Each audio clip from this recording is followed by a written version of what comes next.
Well, war games involving the U.S., Ukraine, and 30 other nations are wrapping up in the Black Sea. Operation Seabreeze has been held despite strong objections from Russia.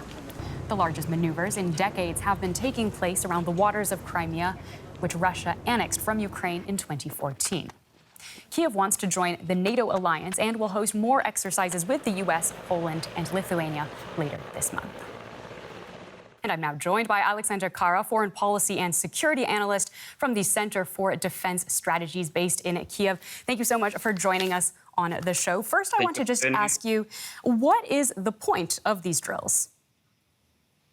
First of all, it's a bilateral drills where Ukraine invites other NATO partner countries and other Western-oriented countries. The key signal of those exercises, I mean this 2021, is to show the strong support of Ukraine in face of ongoing Russian aggression in Donbass and illegal annexation of Crimea, and then creeping annexation of other territories like the territorial waters around Crimea and Sea of Azov.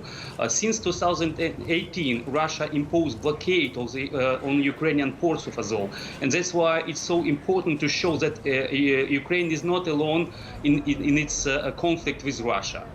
Secondly, as we proclaim that NATO membership is our strategic goal and majority of Ukrainians support such a move, it's a really important thing to get more interoperability with NATO countries and to be more ready to get the membership action plan.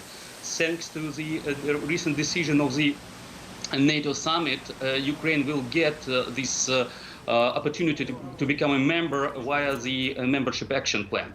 And finally, it's a good opportunity to strengthen regional cooperation and to show the region powers and powers beyond the region the threats that Russia poses not just to Ukraine, not just to the region, but to the European continent as a whole.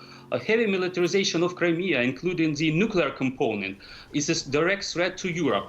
The Caliber missiles are capable of reaching each and every capital in Europe, and these missiles are capable of carrying the nuclear warhead. So the militaries of different nations who are taking part in this exercise can see what techniques Russia is developing and is trying to mirror in other areas like Baltic Sea, like in the Arctic or in the Far East.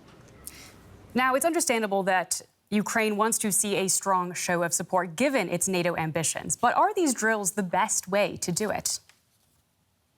Well, I think in face of aggression, the best way to show the strength of the society, and we've seen it since 2014, Ukrainian civil society showed that there is no willingness to be under the Russian rule or to be in the sphere of influence of Russia. Secondly, consequent presidents, not just so-called nationalistic Poroshenko, but more pro-Russian in his views, Zelensky is showing that we choose our path towards the West. And certainly our military is the best defense against ongoing aggression while we are not under the Article 5 of the Washington Treaty and we are vis-a-vis with Russia. So strengthening ourselves is the best way how to show that there will be a higher cost for Russia if they decide to move and to intervene in Ukraine more than in Crimea and Donbass. Now, at the end of the day, though, these sailors are going to be going home and Russia will continue to assert control over the Crimean Peninsula. So do these drills actually make a difference besides being a show of force? Certainly, it's, as I said, that Ukrainian military are in better shape, and because of this cooperation and established ties, they will be more capable of doing things.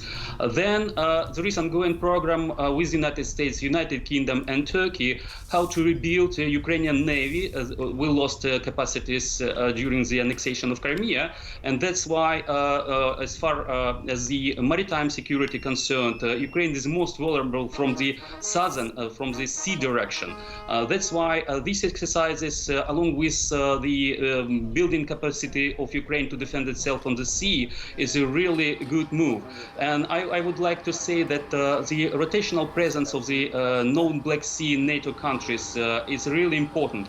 And what we've seen just a couple of weeks ago with the HMS Defender, who touched territorial waters of Ukraine around Crimea, that caused a nervous reaction in Kremlin, it's the right move to do, because freedom of navigation is something really important, not just for Ukraine, but the whole world. And that's why the whole world should support Ukraine, showing that Russia cannot set its rules in the Black Sea area.